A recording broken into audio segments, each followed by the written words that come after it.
Hello, Math 120, and this is Professor Gonzalez, and I'd like to do some problems from Homework Assignment 8.1. Now, 8.1, we're taking a look at composite functions and how that works, and also starting to take a good look at inverse functions and kind of getting that idea. Okay, well, here we go, and some graphing of it as well, and also defining what a one-to-one function is. All right, well, first of all, the question number one says fill in the blanks. Given two functions, let me get rid of that. Given two functions, f and g, the blank denotes f circle g is defined by f circle g of x equals f of g of x. And that's a composite function. So that composite function, composite function is when we have a function of a function. Notice we have a function f of x, f of g of x. So a function, the g of x is going into the f of x, is the input into the f of x. It's called a composite function. So let's see how that works. And we're going to do a bunch of these actually, just to kind of get used to it. And the tricky thing about this is knowing what is getting inserted or what is getting inputted into the to what, and then it becomes not just a number, it becomes an x, and then you're inserting maybe an expression x plus 2, and so those kind of things is what makes this can make this feel kind of complicated. All right, so the first one right here. First of all, this notation f circle g is probably better understood if we write it as f of g of 2. Okay, and there's your 2 input. So what we can do is we can take a look at this in maybe 2 stages. Let's take a look at this as sort of a subproblem and see if we can figure out what the heck is g of 2. Well, we go to the g function. The g function says, what do you do to the g function? You take the input x, double it, and add 1. Well, what are we adding into this function? Or what's the input rather? The input is a 2. So then we just solve this. 2 times 2 is 4 plus 1. That gives us 5. We just found out that g of 2, in fact, equals 5. So we replace this g of 2 with 5. Now we're getting to a simpler state, and in fact, that's a state that we're used to. We got to find out what f of 5 is. So what you do is you go over to the f function, right, because it says f, so you go to the f function, and how's that defined? F function just says to square the input and then add 4 is what that f rule or f function says. What input are we using? We're using a 5. So 5 squared is 25, and 25 plus 4 is 29. So it turns out that f circle g of 2, I'm just rewriting that original statement, equals 29. Let's do the next one. So this one says, probably better to write it as g of f of negative 2. So once again, let's see if we can actually do this part of the problem over here on the side. What's f of negative 2? Well, the f function is defined by squaring the input plus 4. Squaring the input plus 4. And so what are we putting in to this particular f function? We're inputting a 2, negative 2 rather. So negative 2 times negative 2 is 4, and 4 plus 4 is 8. So it turns out that f of negative 2 equals 8. That's going to replace our f of negative 2. Now we have g of 8, and how do we figure out what g of 8 is? You got to go to the g function. There's my g function. G function is defined as doubling, or 2 times the x plus 1. So 2 times the x plus 1. What is our input x? 8. So we simplify this down. We have 2 times 8 is 16, plus 1 gives us 17. So we now know that g circle f of negative 2 equals 17. Next problem. G circle g of negative 8. We prefer to write it as g of negative 8. And let's just work this problem like we did before, little by little, working from the innermost inside out. So g of negative 8 equals, well, what is the g function? What does it say? The g function right here, and it says to double the input plus 1. Double the input plus 1. Okay, what is the input? Negative 8. So now we've got 2 times negative 8 is negative 16 plus 1 is negative 15. Turns out that g of negative 8 equals negative 15. So we replace the g of negative 8 with negative 15, and we continue to simplify this problem. We want g of negative 15. What does the g function say? Same thing it did before. Double the x plus 1. Double the x, or double your input plus 1. What is the input here? Negative 15. 2 times negative 15 will give us negative 30 plus 1, which is negative 29. So now we just rewrite the beginning of the problem up here. So therefore, g circle g of negative 8 equals negative 29. Okay, moving on. Let's see, what do we have over here? Decide whether the following statement is true or false, and it says f circle g of x equals f of x times, no, that would be, so what this particular piece, so first of all, let's make sure we know this is not true. So this is before I said not true. Okay, I just want to make sure we're not, okay, this statement does not equal this statement. Okay, so this is false. Now, what does this equal? Well, the notation for that would be f of, I'm sorry, that wouldn't be that. Let me try again. Be f times g of x. That is a multiplication and not a circle. So what does f circle g of x equal? Well, that just equals what we were just doing. F, it's a composite function, f of g of x. And that's what that equals. So we want to make sure that those two are not equal. They're different things. All right, well, we've got more of the same now for the given functions. And I'm just going to make this one, that one's green, and let's make this one red. And it would like us to figure out these different, okay, I don't have a lot of space here. So I'm going to start way over here, and I'm going to call this A, which is f circle g of 4.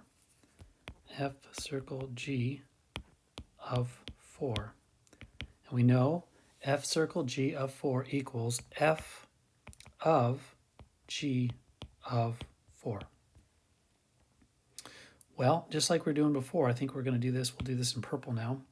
Let me see, what is that? Well, f of 4, I'm sorry, g of 4 rather. If I want to know what g of 4 is, I got to look at the g rule. And the g rule just simply says the input minus 3. The input minus 3. What's the input? You can see the input on this is 4. 4 minus 3 is 1. So it turns out that g of 4 equals 1. So this is just replaced with a 1. Now we're trying to figure out what is f of 1. You have to go to the f rule, and the f rule says 3 times the input plus 6. What are we trying to input? This purple 1. So 3 times 1 is 3, plus 6 is 9. So now we have, go back to the original. The original problem said f circle g of 4 equals 9. Like I said, we're a little tight on space here, so I'm just going to try to squeeze this in here. So let's see, B, it says g circle f at negative 2. G circle f at negative 2, which we know equals g of f of negative 2. So once again, we take a look at that. F of negative 2 equals, well, you got to go to the f rule to see what that is. And what does the f rule say? The f rule says triple the input plus 6. Triple the input plus 6. So we triple our input, but now what's the input? Negative 2. So then negative 3 times negative 2 is negative 6 plus 6 is 0. Turns out that f of negative 2 is just 0. So that 0 goes in for f of negative 2. And now we're looking for g of 0. What does the g rule say? There's the g rule right there. It says to take your input and subtract 3. So there is 0, your input, minus 3 just gives us a negative 3. So it turns out that G circle F, go back to the original statement right there. Whoops, that wasn't supposed to happen. Go back to the original statement right there. G circle F at negative 2. G circle F at negative 2 equals negative 3. Let's do C. C says F circle F at 2. Well, we prefer to write it as f of 2, so we can kind of simplify that little guy down right there.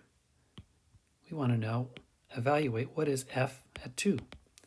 You have to go to the f rule. There's the f rule right there, and the f rule says triple the input plus 6. Triple the input plus 6. What's the input? 2. Okay, now simplify. 3 times 2 is 6. 6 plus 6 is 12. So f of 2 equals 12. Now we know what f of 2 is. It's 12. And we've kind of break this down to even a simpler problem. Now we just want to evaluate what is f of 12. You got to go to the f rule. The f rule once again says triple the input plus 6. Triple the input plus 6. What's the input? 12. So now all you have to do is say 3 times 12, which is what, 36, plus 6 is 42. So now we get, go back to the original statement, f, circle f, at 2 equals 42. And finally, down to D. And we've got a whole bunch of these, so I don't want to say finally, I got a lot more to work on. This one's saying G, circle G, of negative 6 equals g of negative 6. So we like to just kind of break this down little by little. And we do that g of negative 6. We got to go to the g rule. What does the g rule say? Well, there's the g rule right there, and it says input minus 3. Input minus 3. What's the input? Input here is negative 6. So I know that negative 6 minus 3 is negative 9. So g of negative 6 equals negative 9. That's going to replace g of negative 6 with negative 9. Now I've got to find g of negative 9. Once again, we know the g rule. Well, we can look at it again. The g rule is at, g of x equals input minus 3. Input minus 3. What is the input? Negative 9. Negative 9 minus 3 is a negative 12. So we just got our answer. G circle G of negative 6 equals negative 12. Okay, more. We got more to do here. This is now number 5. And by the way, when we get on number 5, notice the difference with the questions. Instead of inputting like they did up here on A, they input a number like 4, or for part B, they input negative 2. Now we're just inputting X, so we're getting a little more general or abstract in some ways. But the procedures are still the same. It's just that they're variables that are being input instead of numbers. Second of all, something you got to be careful with in this section is just be aware of when you input it into MyLab, there'll be instructions, specific instructions, how they want you to simplify it below the input cursor, okay? So you do want to take a look at that. All right, so let's start off with A. We got a little more space on this one, luckily. Let's see, this is A. And A says f of g at x. F circle g at x, and we want to make sure that doesn't look like what? A multiplication symbol. So we really need that to have a circle so we know it's composite. So this is, we need to find what is f of g of x. Now that might seem impossible because we don't know what g of x is. Oh, wait a minute. Yeah, we do.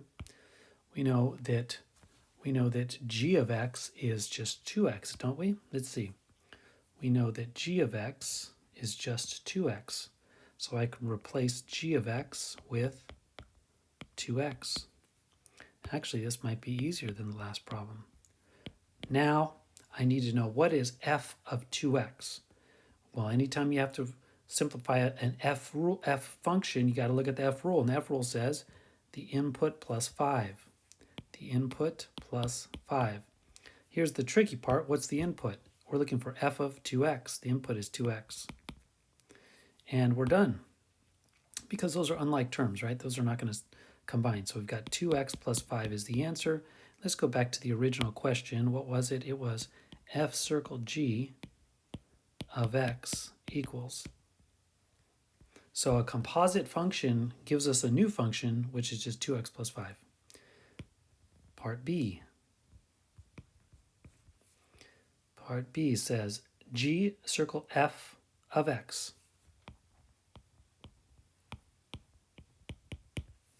Now the last one went f, notice it went f circle g. Now this is g circle f. Now I want to tell you, if you get the same exact answer, and that answer would have to be x, then those two functions are something called inverses of each other.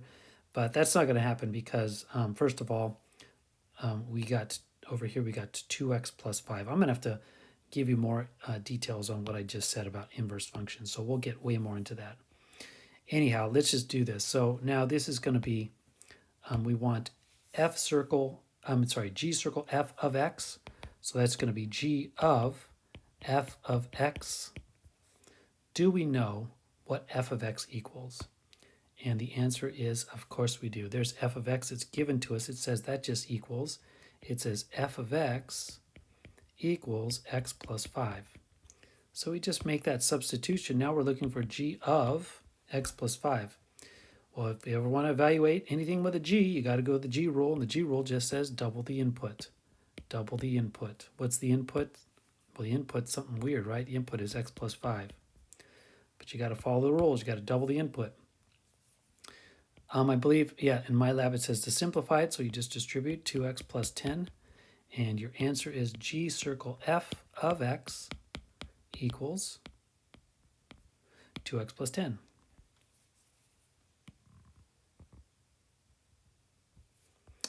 Now C. C is f circle f of x. And writing that in a probably easier form to understand would be f of x. So what is f of x? F of x is over here in red. We know f of x is x plus 5, so we just replace f of x with x plus 5. Now we are trying to define or figure out what is f of x plus 5. You go to the f rule, and the f rule is right here, and it just says to take the input plus 5. Okay, take the input plus 5. What is the input? The input is x plus 5. So we have x plus 5 is just x plus 10. So f circle f of x equals x plus 10. So that is C. And let's see, we got one more, D.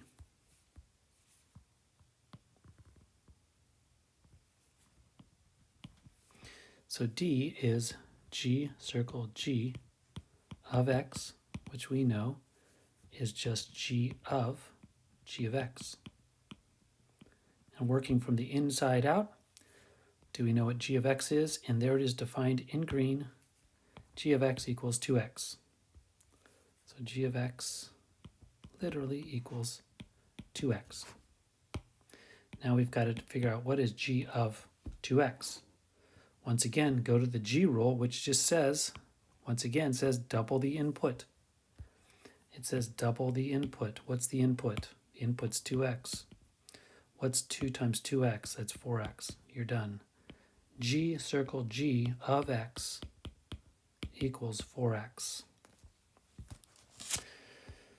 Okay, let's see what we have done. Whew, we did a lot. Okay, now let's move on. What are we doing now? More. Maybe I selected too many of these with the ABCs. Well, you know that I have to do these problems too, so I feel the pain along with you. Here is number 6. And I feel hoarse right now. Do I sound hoarse? You probably say yes. I feel really hoarse. I don't know what's going on. Anyways, a number 6. Number 6a. Once again, a little down on space, so we'll just kind of squeeze it in here. A says f circle g of x. F circle g of x. We like to write as f of g of x. So let's see. What did I use last time? It doesn't really matter. F of x I used red, I guess. And g of x I guess I used green. That part's not that important. So do we know what g of x is? And the answer is, of course, g of x is defined right here as x plus 12. Whoops, just zoomed in. X plus 12. So now we've got f of x plus 12. What is the f function? Well, the f function is just right here, and it says square the input. What is the input? X plus 12. Okay, now this part of the problem, it says, in my lab, it says, please simplify that. So that means foiling it out, or also knowing that it's something special, right? Isn't that a special perfect square binomial, which becomes perfect square trinomial? So that's just x squared plus 2 times 12x plus 12 squared, right? So the answer is going to be x squared plus 24x plus 144. You know, you get the same thing if you multiplied or FOILed this, if you like to call it that. All right, bing, bing, bing, bing, right? You'll get the same exact thing. We're just using our shortcuts because we've been using them for a while now. So might as well use them. Okay, so we just finished the problem. We just found out that f circle g of x equals x squared plus 24x plus 144. Number, or letter rather, B. Letter B says g of f of x. So g circle f at x. So we'll think of that as g of f of x. So what is f of x?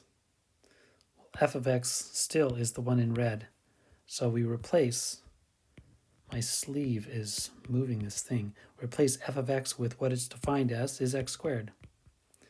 So now we need to figure out what g of x squared is. What is g defined as? Well, g is right here, and it's just defined as x plus 12, or input plus 12. So what's the input? The input is right there, x squared. And those are unlike terms. We just write it as x squared plus 12. That's my answer. G circle f at x equals x squared plus 12. Okay, letter C.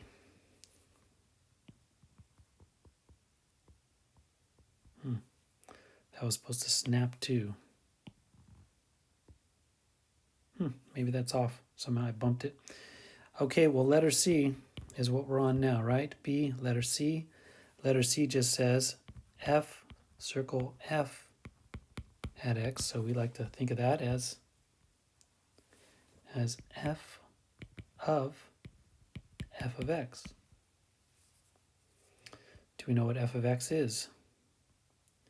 Yes, we do. F of x is right there, and it's just x squared. We replace f of x with x squared.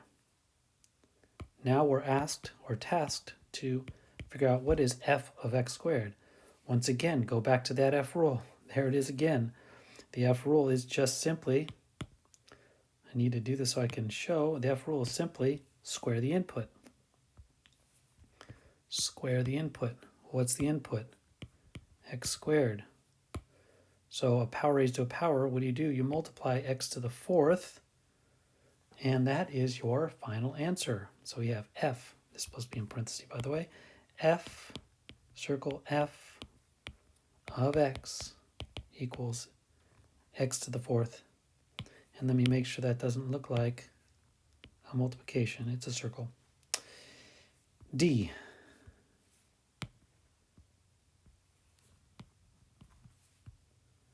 D is just g, circle g of x. So it's g of x. Do we know what g of x is? Yes, g of x is defined as x plus 12. G of x is just substituted and defined as x plus 12. So now we have to figure out what is g of x plus 12. We'll go to the g rule once again, and there's the g rule. It says take your input plus 12. Take your input plus 12. What's the input? The input is this green x plus 12. And when you combine your like terms, right, you're going to get x plus 24. So we have g circle g of x equals x plus 24. And that's it for number 6. Now we go to number 7. Number 7. Okay. Lucky number 7. No, number 7. Here it is. Number 7, let's start with A. A, f circle g of x. F circle g of x, which equals f of g of x. Do we know what g of x is? Yes, we do. G of x equals x plus 3. G of x equals x plus 3. So now we've got to figure out what is f of x plus 3. Do we know what f of x is? Yes, it's defined right here. And it just says, if you want to figure out what f of x is, square the input. Sorry, square root the input. Square root the input. What's the input? X plus 3. And that will not simplify down, so that is our final answer. And so we have f circle g of x equals the square root of x plus 3. And letter B. G circle f of x.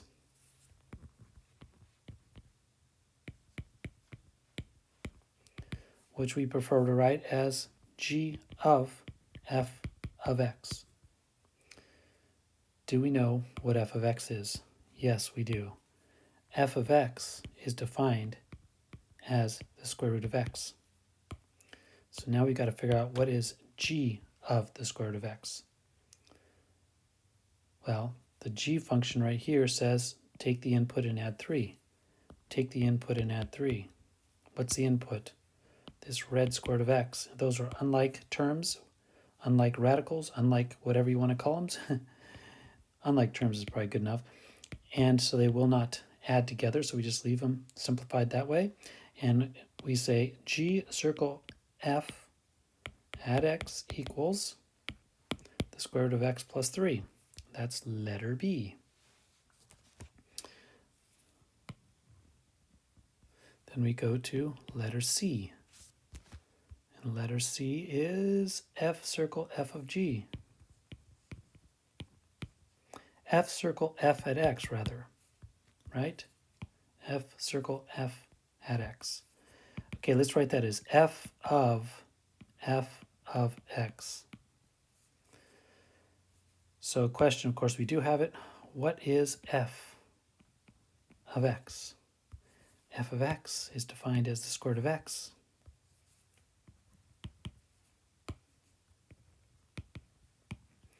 Well, I want to figure out what the f function is. I go to the f rule, and the f rule just says just take the input and square root it. Take the input and square root it. What's the input? Square root of x. Well, this is getting weird. So what we might want to do is use our rational exponents. So I'm going to take this red square root of x and rewrite it as x to the 1/2 power. And then I'm going to take the black square root of x, right? Square root of this red stuff, and write that as raised to the 1/2 power, because that's a square root. And now I have a power raised to a power. A power raised to a power you multiply, so 1/2 times 1/2 is 1/4. And that is your final simplified answer. So we've got f circle f at x equals x to the 1/4 power. That was C, and now we have D. G circle G at x. Let's rewrite that as G of G of x. Do we know what G of x is? Yes, we do. G of x is this green x plus 3. G of x is this green x plus 3. We copy down the rest of the problem. And if you want to evaluate any g function, you better go to its g rule, which says input plus 3. So I say input plus 3, and I put the input of x plus 3 into it. I do have like terms. So this is x plus 6. So I get g circle g of x gives me x plus 6. Yes, and we're done with that. Now we change channels and take a look at something different. This says determine if the function is a one-to-one function. What the heck is a one? Well, first of all, they're already telling us that it's a function. How do we know something's a function? One way is a vertical line test, or for every x input, you have exactly one y output. But they're already telling us it's a function. So if you're taking a look at a graph or something, it means it passes that vertical line test. You draw a vertical line anywhere on that graph, and it'll only cross the graph in one location. Now we want to take that idea of a function and get a little more specific. You have relations, and so if it passes the vertical line test, you've got a function. And now we want to talk about a special kind of function. Special kind of function is a one-to-one function if any two different inputs in the domain correspond to two different outputs in the range.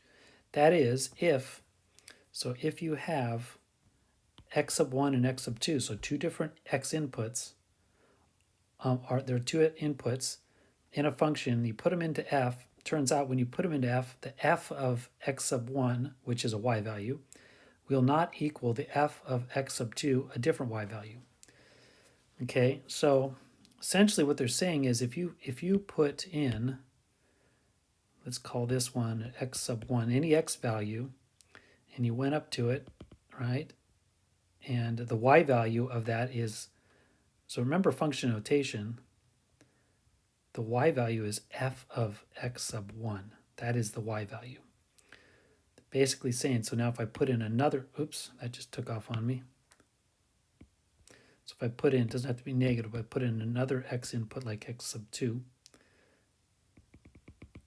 In order for this to be a one-to-one function, this f of x sub 2 is the y value.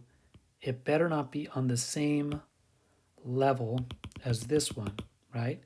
So we actually can get, so to prove that something is a function, or to show it with a graph, a vertical line test will do it. To show something is a one-to-one function, we can use a horizontal line test. And it's the same idea as if it only crosses the graph in one point on any horizontal line, then it passes the horizontal line. Because if the horizontal line crosses a graph in more than one point, this is only 2 points, by the way. If it crosses a graph in more than 2 points, then it fails. It's not a one-to-one function. Okay, so we take a look at this guy right here. And to see if something's a one-to-one function, you're going to have this duplicate business, right? The x's will be the same or the y's will be the same. one will violate a function and the other one will violate a one-to-one function. So, but they already told us it's a function, so we don't have to do a vertical line test. Now, what we might want to do is we might want to actually go ahead and draw a graph of this, and this is not essential, but as you get better at this stuff, you really don't need to, but it's kind of sometimes kind of good for the beginning. Let's go ahead and graph these points, 0, 1, 0, 1, negative 1, 0, negative 2, 2, 1, 4, 1, 1, 2, 3, 4. So 1, 4 is right there. And 2, 5 would be up one more. So first of all, this is a function because look at, if I do any kind of vertical line, it crosses only one point, crosses the graph only in one location, no matter where I try, right? So it is a function. Now we want to know, is it a one-to-one function? I'm going to use the green. So we do a horizontal line test. And we only have 1 point crossing. We only have 1 point. We only have 1 point. We only have 1 point. We only have 1 point. This is definitely a one-to-one function, so we're going to say yes. So how do we start to identify kind of quickly where a failure is? So it's already telling us, so we don't really need to even check. It's already telling us that this is a one-to-one. I'm sorry, darn it. It's already telling us determine if the following function. So someone already did a test to make sure it is a function. Now we want to know, is it a one-to-one function? So I'll use green for that. And this 12, 12, and 12 is very concerning because I put in a negative 4 here and I get a 12. I put in a negative 2 and I get a 12. I put in a 4 and I get a 12. If we were to visualize this on a graph, let's just look at just those points right there that are looking concerning. Negative 1, 2, 3, 4, up 12. Let's say it's 12. And then what's the next one? Negative 2. I'm doing this right here. Negative 2, 12. And let's do this one, 4. 1, 2, 3, 4, up 12. Well, the concerning part about this is when I try to do my horizontal line test, I cross in 3 locations, which would fail. So this is not a one-to-one function. The shorthand for this is one-to-one function. Or you can just spell out one-to-one. So it's a no. So number 9 is no. So we've got that tool of a horizontal line test. Number 10, they're having us take a look at these graphs. It says use the horizontal line test to determine whether the function, so someone already did the vertical line test, function whose graph is given is a one-to-one function. So as you can imagine, if we do the horizontal line test, it really doesn't matter where we draw a horizontal line, we're only going to cross in one location. And of course you could do this all day long, but I think you're pretty satisfied that you point out a horizontal line and I'll draw it and it will only cross in one point of intersection. Therefore, this is, yes, it is a one-to-one function.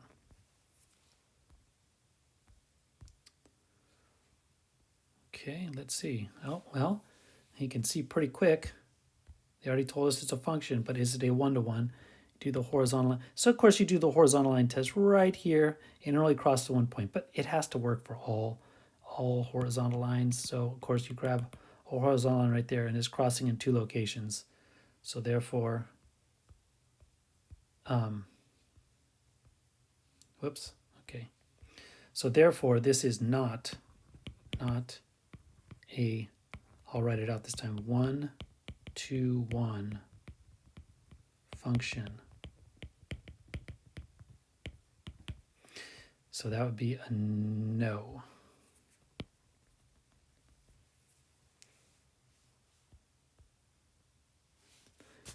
Let's take a look at the next one. I believe we've got one more graph for us here. And they're asking the same thing. Is this the graph of a function is given f?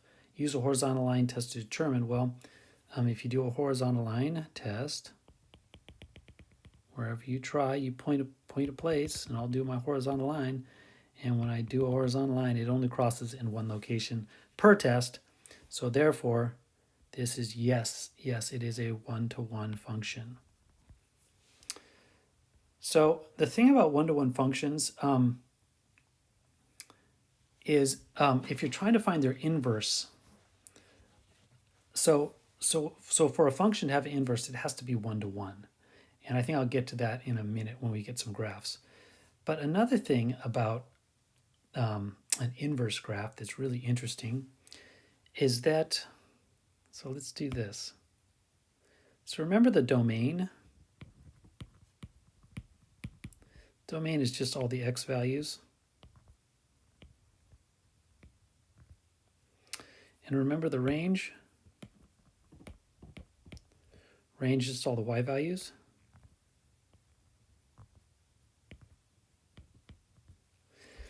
So find the inverse function of this one-to-one function. Well, all you have to do is reverse the x's and y's, and that will be an inverse function. We're going to have to get more into that. But this first coordinate of 0, 2 is just 2, 0.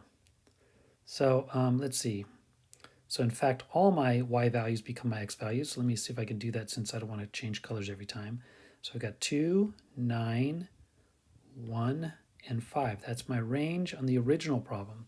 So this problem right here, you know, like we can say this is an f of x, and what we're trying to find down here, we would call it, the notation is the inverse of f of x. They haven't introduced that quite yet. That's coming shortly. So all the y values become the x values, and all the x values become the y values. I'm on this one. So, oh my gosh, maybe I should have done it individually. This is getting out of control. Okay. So 0, 2 becomes 2, 0. 1, 9 becomes 9, 1. 2, 1 becomes 1, 2. And 3, 5 becomes 5, 3. So all we did was switch the position of the x's and y's, and this is now the inverse function. So that's something really important to realize, that when you're looking at a function and its inverse, they undo each other, okay? And so the x's become the y's and the y's become the x's. We're going to take a better look at that with a graph, but something that might ring a bell or might help a little bit is to realize, give me some inverses. Well, x cubed, what do you think its inverse? What would undo x cubed?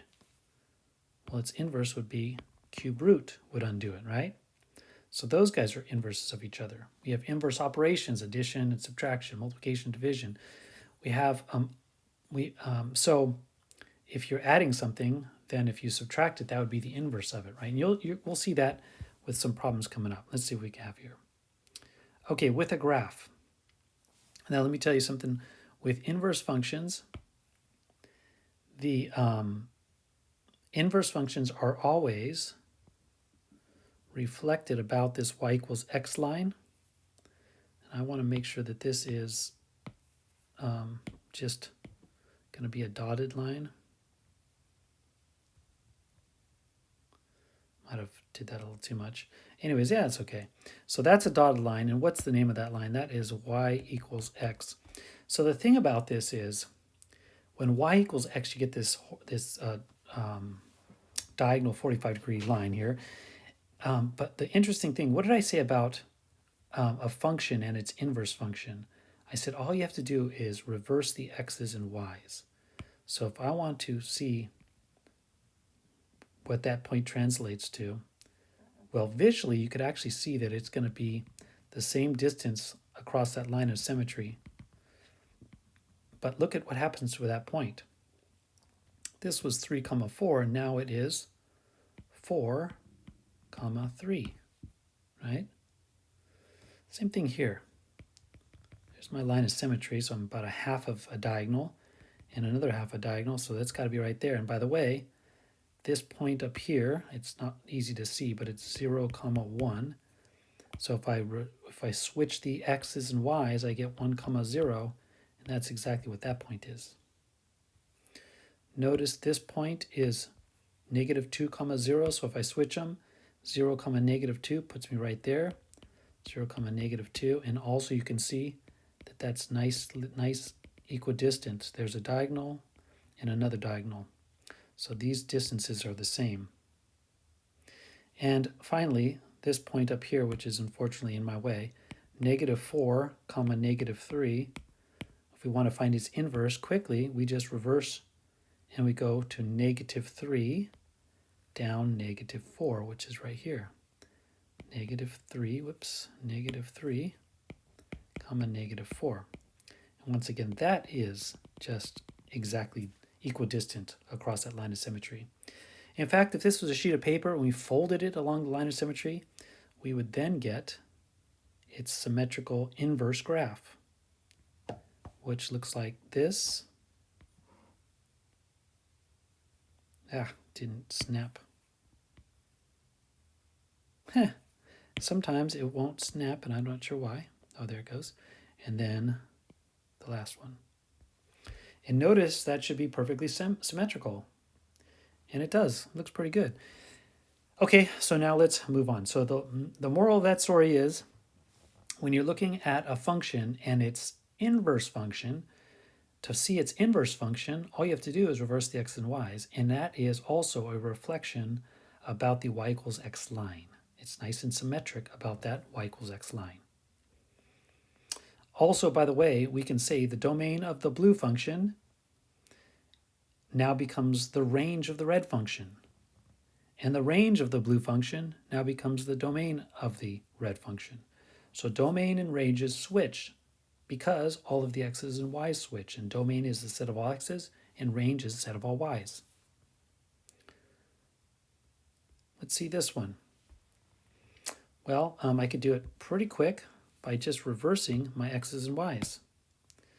Like this point was 4 comma 8. How about 8 comma 4?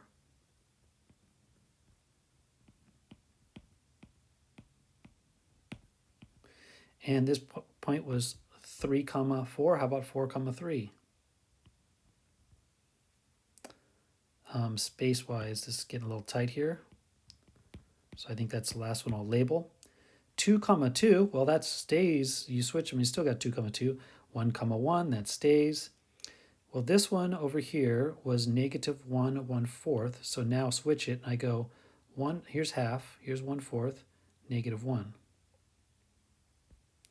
So if I were to now sketch what I have, this should be my inverse function.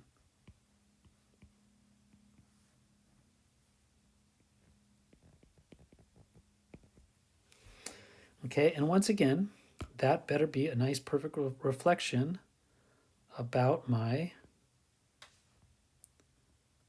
y equals x line.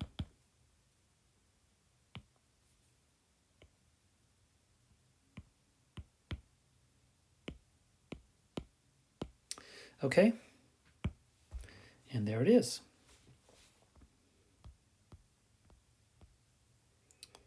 Oh, all we had to do is select it. Awesome. Well, when I select it, I'm selecting what? It looks like C for the previous problem. And this one looks like B. I did B in red. Okay. Okay, so next piece, it says to verify. You've got to be really careful when it says verify. So verify is kind of a very specific thing. What we have to do is we must show that f of g of x equals x. We have to show that. And so basically what it's saying is, when you put an x into this g of x and then apply the f of x to that, well, the f of x undoes the g of x, and when you spit out x, I don't care how complicated g of x was, f of x is going to undo it and spit out the same thing you put in, just x. That's pretty good to show that you have an inverse function, but it has to go both ways. you must also show, what do you think else, what else do you need to show? You also must show, instead of f, now it's going to be show that g of f of x, you plug in an x into f, and then you apply the g, so there's a composite, and you get an x. So if you can show both of those, you have verified. You have used the language, you verified that the functions f and g are inverses of each other. Let's see if we can do that. So, well, we did a bunch of these before, didn't we? Do we know what g of x is? And the answer is yes, we do know what g of x is. It's just x plus 10.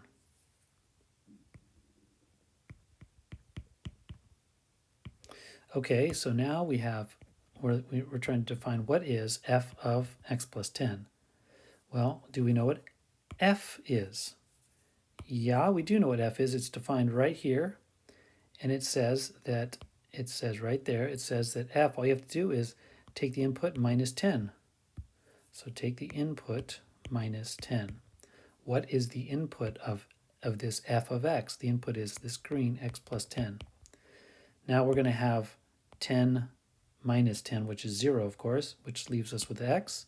Hey, perfect. We just figured out the composite function of f of g of x, and we got x.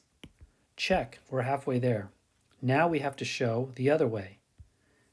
And in fact, let's make this closer. I didn't know if I was going to have that kind of space. Yeah, it's too close. Come on.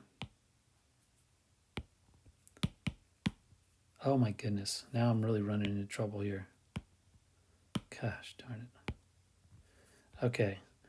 All that for just an inch to the right. That was dumb. Anyway, so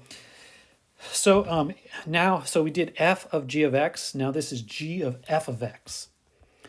So the question is, do we know what f of x is? And yeah, it was defined at the very beginning. F of x is right there. It's just x minus 10. Oops. Just x minus 10. So now we continue with the problem. If you want to evaluate the g function, you go look and see what the g function says. It simply says take the input, add 10. It says take the input and add 10. What's your input? Oh, x minus 10 was the input. And negative 10 and a positive 10 becomes 0. Wasn't supposed to do that. Negative 10 and positive 10 becomes 0, leaving us with x. So we just showed that g of f of x melted away. whatever those functions were doing, they undid each other, and just our input was x and our output was x. And it worked for both. We just showed both directions. So therefore, we would say, yes, these functions are inverse functions of each other. We verified it. We've got a couple more verifications here. Let's use our colors here. And once again, in order to do this, if we're going to, whenever they say verify, you got to go through this procedure. So we need to show, let's say the first one, f of g of x equals what? If it doesn't equal x, you're done. There are not inverse functions, and you could move on, say no. But we got to check it out. So what is g of x? Well, g of x is defined as 3x plus 3. Now we want to know what is f of 3x plus 3. Well, we got to go to the f rule. No, I messed that up, didn't I? Yes. Wow, I can't read. Let me try that one more time. At least I caught it, huh? Come on.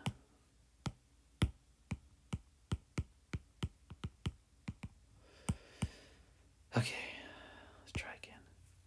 G of x. G of x is right here.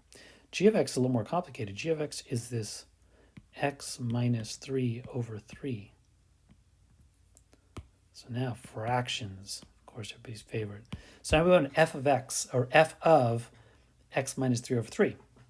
Well, how do you evaluate the f function? Well, the f function is right here, and it just says, whoops, come on, stop. It just says triple your input plus 3. It says triple your input plus 3. And you can see I already regret the size that I made this because it says triple your input plus 3. What's the input? Nasty input, x minus 3 over 3. Pretty nasty. Now what we want to do is we want to simplify it and see if these guys undo each other, right? Inverse functions. And actually something nice is happening. This is 3 over 1. This is being multiplied. So these are common factors, which will reduce down to 1.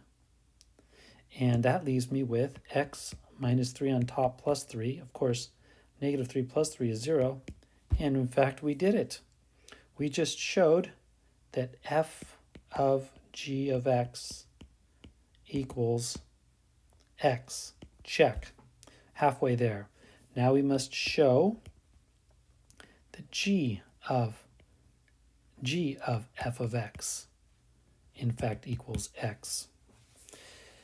Okay, so what is f of x? F of x is 3x plus 3.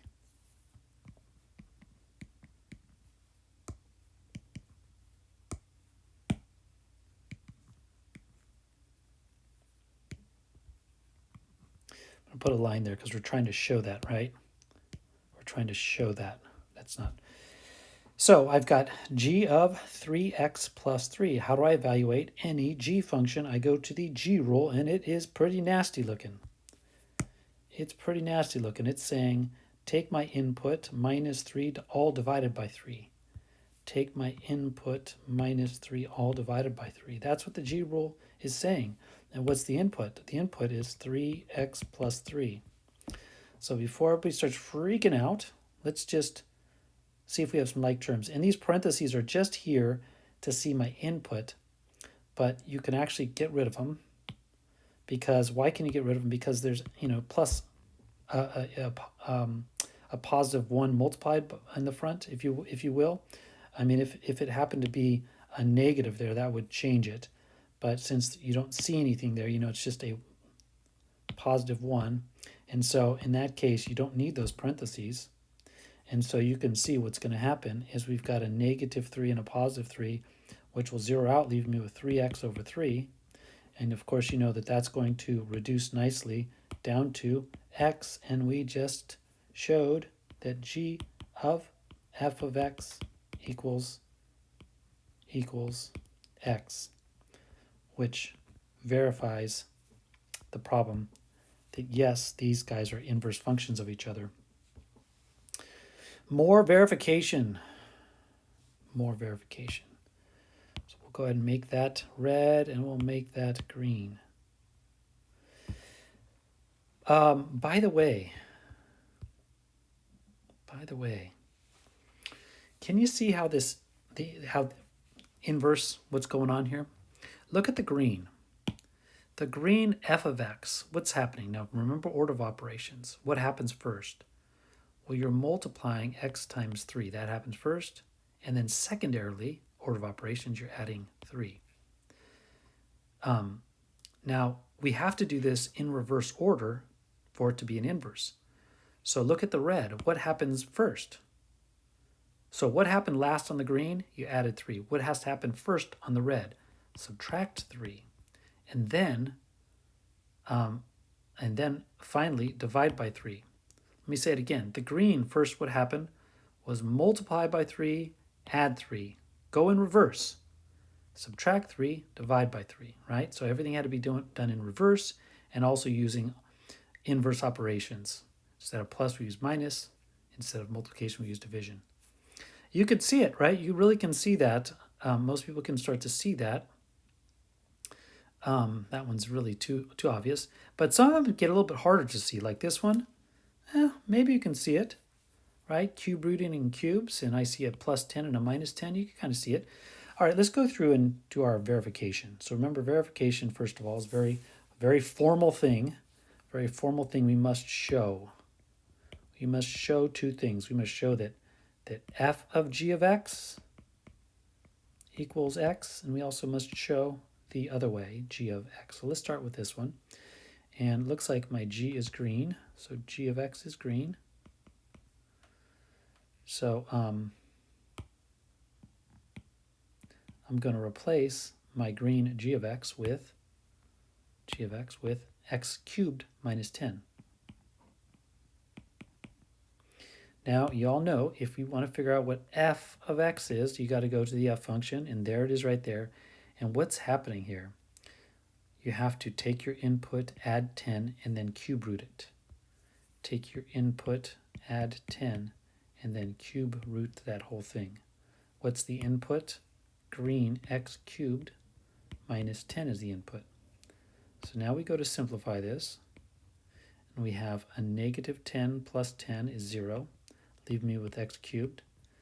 And you know when you cube root a cube, when the power matches the index, out comes the base of 10, and we just showed that f of g of x in fact equals x. Good. Now we have to show the other direction. Show that g of f of x, the opposite, equals x as well. So we take a look and we identify, hey, that was given to us. F of x was given to us right there. F of x is just the cube root of x plus 10. Just the cube root of x plus 10. Right, that was f of x. Now, in order to evaluate the g function, we must look at the g rule. And the g rule just says, take your input and cube it minus 10. It says take your input and cube it minus 10. Okay, what is the input? That's kind of nasty, right? It's a cube root of x plus 10. Well, when the power matches the index, right, out comes the radicand of x plus 10 minus 10. Of course, that is 0. And it was pretty nasty, but it pretty quickly turned into something nice. We found out that g of f of x actually equals x. Check. Both were satisfied, so yes, f of x and g of x are inverse functions of each other. Where'd they go? There they are. Are we done with those? Oh, good. Okay, we're done with them. So now it says find a formula for the inverse. Okay, so finding the formula for inverse is not as formal as verifying it. So here's the recommended steps. Replace f of x with y, so write it as y equals 6x. The reason why you want to do that is because just like we did with the graph, right? We were trying to find the inverse function with the graph. Zoom out a little bit. Trying to find the inverse function of the graph, didn't we switch the x's and y's? Switch x's with y's, right? And we did that on the domain and ranges, right? We switched the x's and y's. So if we're going to try to find a formula for the inverse, what we have to do is we have to switch the x's and y's, and it's harder to see that when you have an f of x, right? Whoops, that was too much. So that is the same as my original problem. And now what I want to do is I want to say inverse to show you, just to, whoops, inverse. I just want to show you that this does not equal the next step, okay? So what I'm going to do here is this is now going to be the inverse. And how do you get there? You have to switch the x values with the y values, right? So there's my x's and y's. So my x goes over there now, and my y goes over here. Whoops, that's supposed to be red. Of course, you have to solve for y.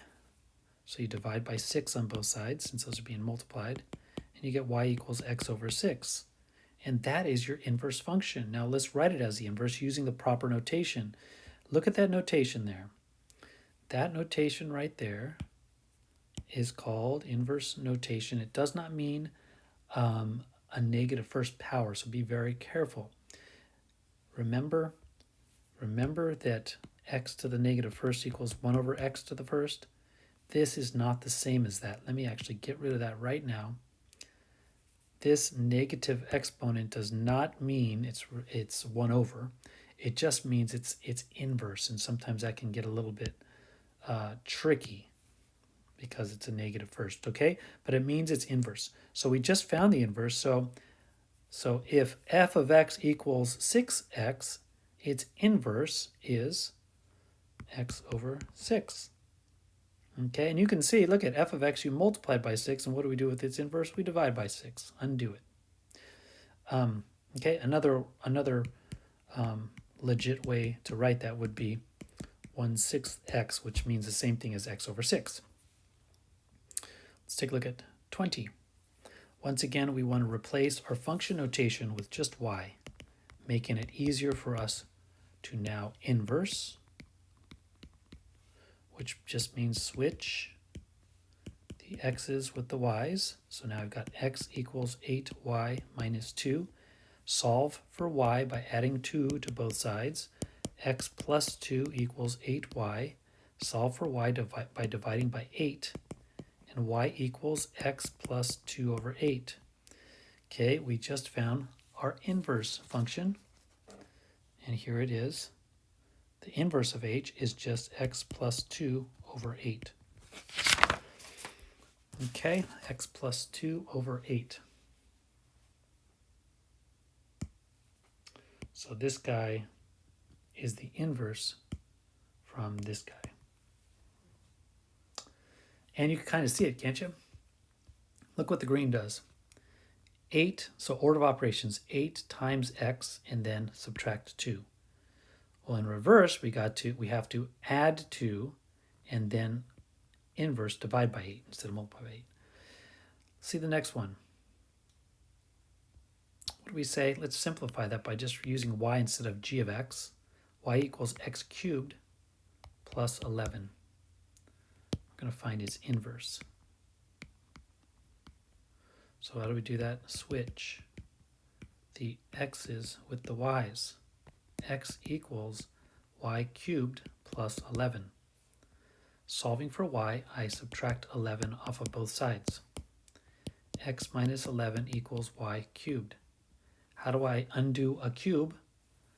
I cube root.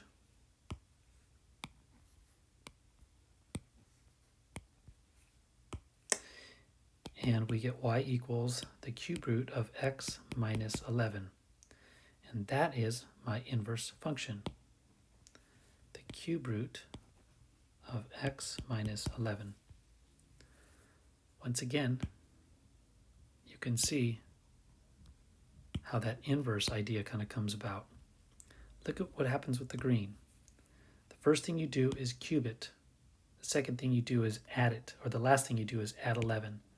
So in reverse, the first thing you do is subtract 11. Last thing you do is cube root it. All right. Find the inverse, more finding of the inverse.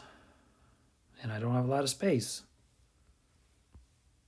So what I say to do, I write it as, my sleeve is just causing this thing to jump all over the place. Y equals 1 over x plus 8.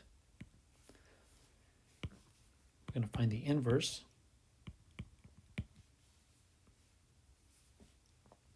So we're going to switch the x's and y's.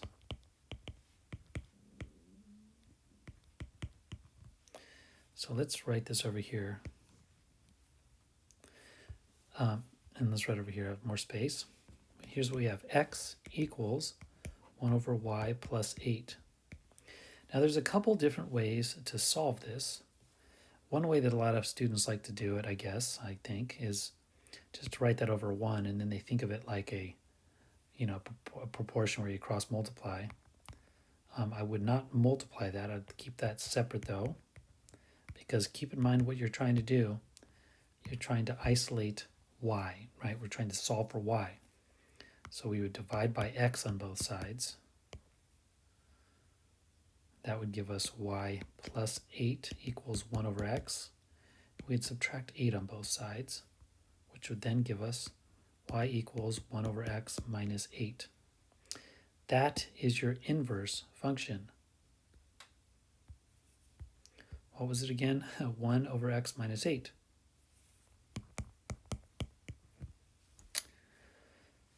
Okay. Let's see, just making sure we did that. We did that one.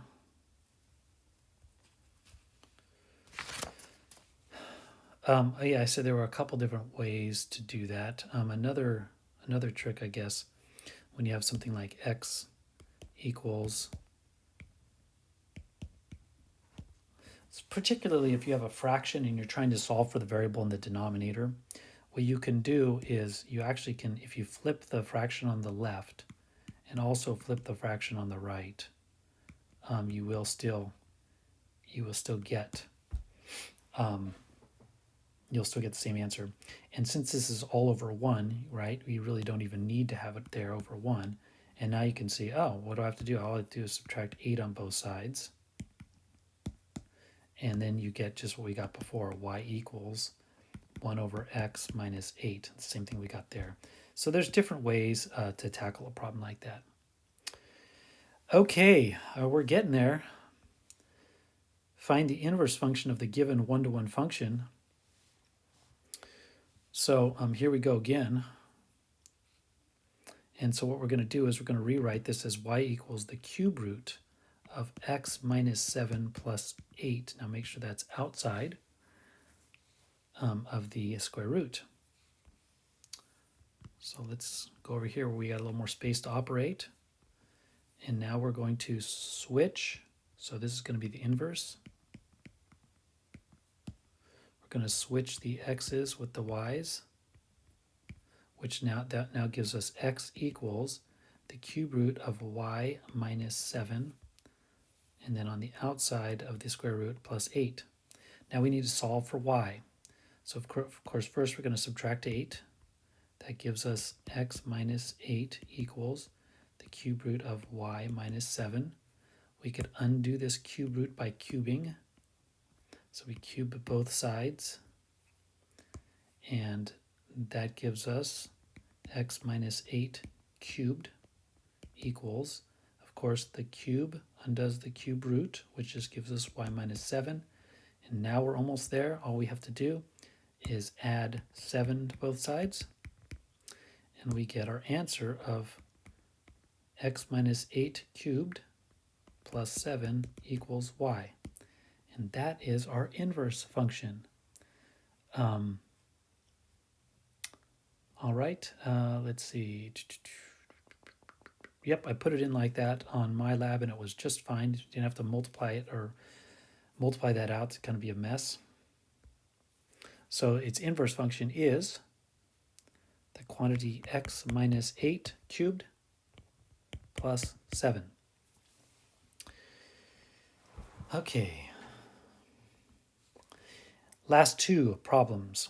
Well, if a function f has an inverse and f of negative 5 equals 8, then what is the inverse of 8? Now remember that this is my x value, right? And this is my y value. Okay? So if I know its inverse, well then I know, now look at, they gave us a very nice number to input. They're inputting 8. So what do you think the output is? Well, they switch, right? So that would mean that this must equal negative 5, and it does. That's because they're inverse of each other, so we just switch the x's and y's. So we know that the inverse of 8, or the inverse function of 8 must be negative 5. Similar idea here. The domain of a function f goes from 0 to infinity, including 0, and its range goes from including negative 11 to infinity. State the domain and range of its inverse function. Well, they switch. So the domain becomes the range, of its inverse function, and the range becomes the domain. Because remember, we switched every single x and y to get its inverse function. So that's it. Some extra pieces, I guess, with inverse functions. Remember how we said for a function to be a true inverse function, it'd have to be 1-to-1. And let me just do this real quick. If you had, something like that, and let's go ahead and say, well, here's our function. Is that a function? Yes, that's a function. Y equals x squared is a function. If we reflected this about the y equals x, or if we took every x and y and switched them to get its inverse function, you would actually get something like this. But what's the problem here? Is this still a function? Does this actually pass my vertical line test, the green one? It does not. So the only way this works is if we sort of cheat, I guess. We make a restriction. We say, forget that. Forget that branch. That worked, okay. And we say, so then that goes away, right? Then that goes away. And now we do have an inverse.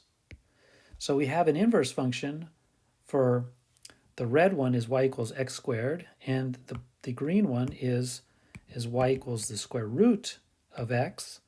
But remember how we get into all our trouble when we're squaring. We have to check for extraneous solutions. When we square root both sides, we have to say plus or minus. It's because that full parabola, when reflected, is not a function anymore, and you have to do this restriction. Okay, so that's something interesting to think about. That's why they're saying, hey, when we're going to look at an inverse function, we want to make sure it's 1-to-1. And the other thing is inverse sine waves. I've got these little Apple, way too expensive Apple ear pod buds, whatever they call them, because I got an iPad for this class. And so I got a free pair, but anyways, free. The iPad was super expensive. But anyhow, the point is, the technology has sound canceling technology. And so I think something that's interesting is that when you look at a sine, you look at a sound wave, whatever it is, right, a sound wave, you could find its inverse, and that inverse function actually cancels out the sound coming in by using an inverse function. Kind of a neat thing. And the rest of it's a little bit beyond me because I don't know how to make the electronic version of those earbuds, but I do know that technology is based on inverse functions, which undo the sound coming in, right? You reverse it, just like our inverses mathematically, we're reversing the math. All right, I hope you are having a great day, and this was kind of a long video, and I'm getting a headache, so I got to sign off. Talk to you later, and have a great day. Bye.